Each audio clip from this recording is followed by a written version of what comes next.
Okay, good morning sa ating lahat.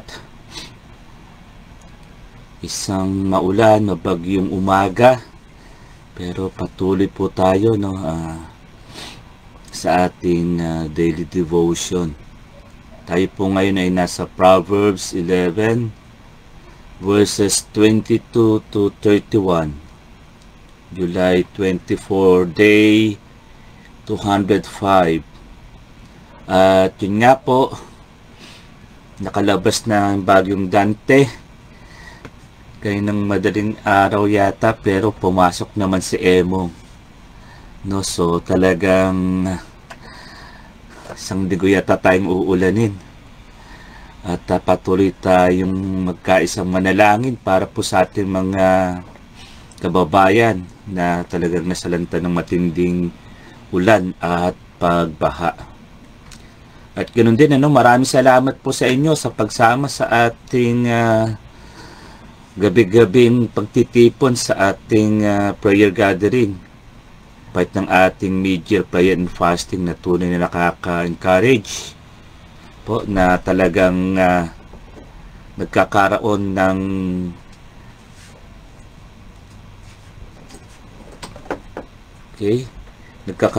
ng magandang resulta. So, tuloy po tayo. July 24, day 205 ng ating daily Bible reading plan sa Proverbs 11, 22 to 31. So, ang title po natin ay Karunungan ng Diyos sa pamamagitan ng paghahambing.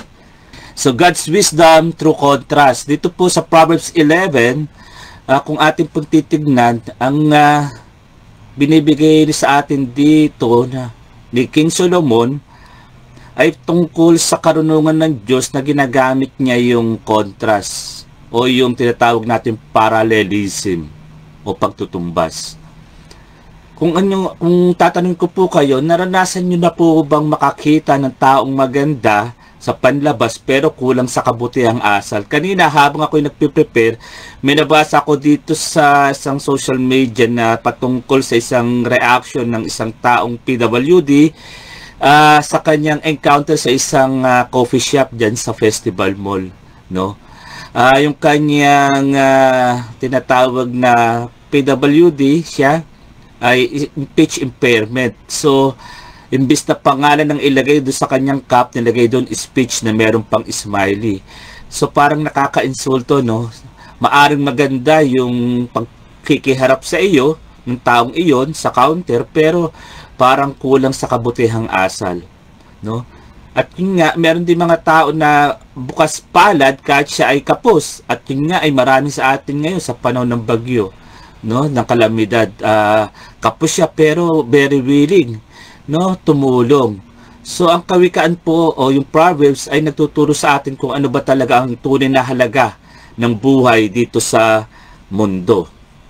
So kung titignan po natin dito sa ating passage dito sa Proverbs 11, 22 to 31, gumamit nga po si Solomon, si Haring Solomon, ng tinatawag natin parallelism o pagtutumbas upang makita natin yung matinding pagkakaiba, especially ng karunungan at kamangmangan, katuwiran at kasamaan, kabutihang asal at kasakiman, at upang ipakita rin sa atin yung layunin na ang uri ng buhay na binibigyan ng pabor o favor ng ating Panginoong Diyos. So ano ba ang parallelism o pagtutumbas? Dito ay pwede natin tawagin din itong parallelism na maraming klase. Ito ginamit po dito yung antithetical parallelism o yung salungat na pagtutumbas. Okay? So ang parallelism po ay isang paraan ng patula sa wikang Hebreyo na ginamit dito sa ating passage, no? Poetic device used in Hebrew literature. At dito rin po makikita natin pinagkukumpara o pinagtatambal yung dalawang magkaugnay na kaisipan. Okay? Two related na thoughts, no? Side by side pinagkukumpara sila. At yun nga, sa kanyang pagkukumpara, maaaring sabihin natin may contrast, no? Merong pagkontra, pwede rin comparison, pagkatulad, o pagpapalalim sa isa't isa o amplification na tinatawag. Ang layo nito ay para sa mga tagabasa, no, na para mapaalala, mapag-isipan at maisabuhay ang karunungan. To remember, reflect, and respond dito sa binabasa nating wisdom na ito from Book of Proverbs. At bakit naman ito ginamit ni Solomon?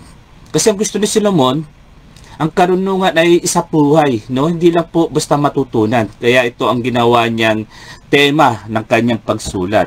At isa rin po ang parallelism para madaling maintindihan at matandaan ng katotohanan. Yung memorable at relatable yung truth. At para maipakita rin ano yung mga consequences sa mga pagpipiliin natin dito sa tinatawag nating contrast na ito. So, kung babasahin po natin itong passage natin sa chapter 11 ng Proverbs 22 to 31, in 22, makikita natin doon na parallelism, yung structure, yung tinatawag na beauty versus discretion, o yung panlabas na kagandahan versus nung mabuting asal. Okay? Sa verse 23, pakibasa na lang po, no? Makikita natin din yung pagdanais ng matuwid laban sa masama. Desires of righteousness versus wickedness. Sa verse 24 to 26, yung bukas palad laban sa pagiging maramot. In verses 27 to 28, mababasa po natin dun yung tinatawag na pagtitiwala sa katuwiran laban sa kayamanan. So, trust in righteousness laban sa riches. In verse 29, yung pagpapatibay o pagkawasak ng tahanan, building and ruining, no, ng isang bahay. In verse 30, pamumuhay na nagbibigay buhay. O pwedeng sabihin natin sa English na righteous influence. Ito yung mamayang bibigyan natin po nandiin. Itong 11:30 ng Proverbs. At yung pong sa verse 31, makikita po rin natin dito, mababasa yung katarungan ng Diyos o yung earthly judgment as a warning. So, kung atin pong bibigyan din, sabi ko yung verse 30, ang sabi po roon, 11:30, the fruit of the righteous is a tree of life, and the one who is wise save lives. Okay? Ang sabi po sa 11:30, ang bunga ng matuwid ay punong kahoy ng buhay at ang humihikayat sa kaluluwa ay may karunungan. Gusto kong makita natin dito yung parallelism, no? Nang itong verse na ito, Proverbs 11:30, sa ating prayer and fasting guide for day 4. Yung tinatawag natin sphere of world, no, sa ating community, sa ating marketplace, business at campus, paano natin pwedeng ikumpara. Okay, ang ating passage po for our day 4 ng ating prayer and fasting ay matatagpuan po sa Matthew 5:16. Ang sabi po roon, let your light shine before others. Pagliwanagin ninyo ang inyong ilaw sa mga tao. So makikita natin dito yung righteous living na nagniningning. Pag pinag-ugnay natin itong ating reading plan at yung ating reading guide ng ating prayer and fasting dito sa ating ika-4 na araw, no? So ano yung connection po nito? Itong parehong passage na po ito ay nag-emphasize ng isang buhay na makadiyos, godly life, na hindi lang ito isang personal na makadiyos na buhay, kundi ito ay isang buhay na nagbe-bless ng iba. Kaya nga po dito sa Proverbs, yung sinasabi pong tree of life, at dito po sa Matthew na binanggit yung light of the world, ay mga metaphors ng isang buhay na nagbibigay influence, very visible influence, na umaakit sa katotohanan at ultimately sa ating Panginoong Diyos as we shine, no, yung ating godly life sa buhay ng mga ibang tao.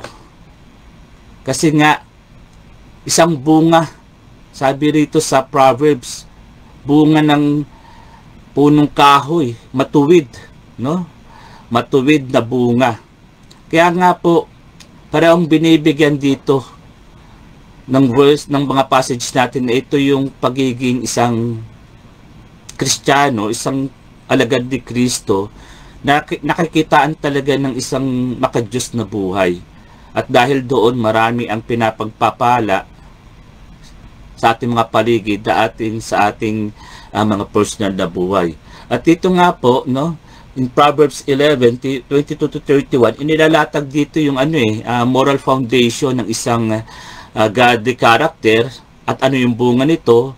While yung Matthew 5:14 to 16 naman, ito naman po ay nagpapakita ng gayon ngang buhay na nagiging ilaw ng kaluwalhatian ng Diyos dito sa isang mundo na napakadilim, napakaingay at punong-puno ng kaguluhan, no? So makikita natin talaga the Bible itself will speak for himself, no? At talagang ang Bible ay makikita natin meron talagang koneksyon dahil iisa ang sabihin nating author, bagamat ginamit ng mga 40 tao, pero iisang author ng salita ng Diyos, walang iba kundi siya mismo. Kaya nga po, napakaganda na makita natin na yun nga po, ang ating mga buhay ay magbunga ng isang matuwid na buhay at banal na mula sa ating Panginoong Diyos na nagiging ilaw ng sanlibutan na ito. Kaya nga po, pwede kong tanungin natin mga sarili, no? Pwede natin tanungin natin mga sarili, saan ko ba binibigyan ng halaga ang aking buhay? Sa panlabas ko bang anyo, katangian, o sa aking panloob na katangian ng aking puso, no? Saan ko ba nakikita yung aking worth ng aking appearance, sa appearance ba o sa character? Ako ba ay generous, no? Bukas palad doon sa anumang ibinigay sa akin ng Diyos upang maging pagpapala sa iba? At anong uri ng pamana o legacy ang pwede kong iwan? Ako ba ay pwede isang puno, no? Puno ng buhay na nagbibigay ng inspirasyon, o isang buhay na nagpapakita ng isang pagkawasak na landas, no? Kaya po pwede natin itong maging reflection sa ating journal ngayong araw na ito, no? Sa ating reading na Proverbs 11:22 to 31 at yung reading po natin sa ating prayer and fasting day 4 na matatagpuan sa Matthew 5:14 to 16. So isang napakagandang paalala muli para sa ating lahat na ang buhay na ito ay inaasahan na magbubunga ng matuwid upang maging liwanag, no, ng sanlibutan sa mga taong nagugulumihanan. So ang dalangin ko mga kapatid na muli magkita po tayo mamayang gabi para sa ating day 4. Pangungunahan po ni Kuya Mike Vitug at maging excited tayo, no, na magkatipon-tipon at tunay na dahil dito sa kabila ng masamang panahon ay may magandang resulta na nangyayari sa ating lahat. So isang mapagpalang umaga po sa ating lahat at tayo po ay manalangin. Muli aming Diyos, marami pong salamat sa isang paralelism na pamamaraan na ginamit ni Haring Solomon upang makita namin, Panginoon, yung contrast na kung saan kami ay pwedeng pumili at sa aming pagpili, Panginoon, may mga resulta ito na pwede naming dalhin. Kaya nga po, Lord, patuloy na umaasa kami sa iyong karunungan na pumili kami, Panginoon, na kung saan mag-glorify ka sa aming buhay, upang nang sa ganun, O God, magbunga ang buhay na ito ng pagiging makatulad ni Kristo, at nang sa ganun, O Lord, ay maging liwanag ng sanlibutang ito. Kaya dakilang Diyos, marami pong salamat sa iyong pagtitiyaga sa bawat isa amin. Marami pong salamat, O Lord, sa iyong katapatan at kabutihan. Hindi ka, Panginoon, nagbabago kailanman, at patuloy, O God, yung covering mo ay nariyan para sa amin upang sa kabila ng hindi kagandahang panahon, makita namin, Lord, ikaw pa rin ang may control ng lahat. Marami pong salamat, O Lord, sa assurance, O God, na aming tinanggap sa iyo, anuman ang nangyayari sa aming paligid, hindi mababago, Panginoon. Ang pag-ibig, ang katapatan, ang biyaya, ang iyong pagmamahal, ang iyong proteksyon sa bawat anak mo na tunay na nagmamahal sa iyo.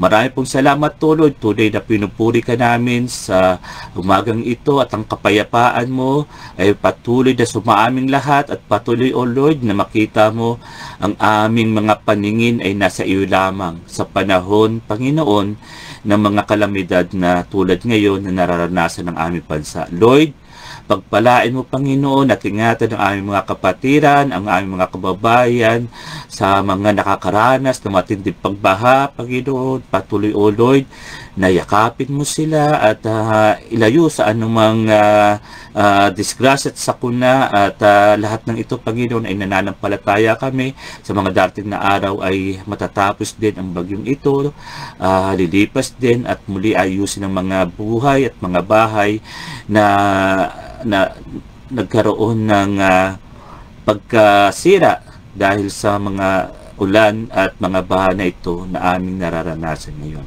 Marami pong salamat, aming Diyos. Pinupuri ka namin at patuloy, Panginoon, sa iyo lamang kami tatakbo sa lahat ng panahon at sitwasyon. Lahat ng ito ay aming dinadalangin sa matamis na pangalan mo, Jesus. Ang lahat ay magsabi ng Amen, Amen, and Amen. Isang mapagpalang umaga po sa ating lahat at patuloy na maging grateful sa kabila po ng ating mga nararanasang kalamidad sa ating bayan.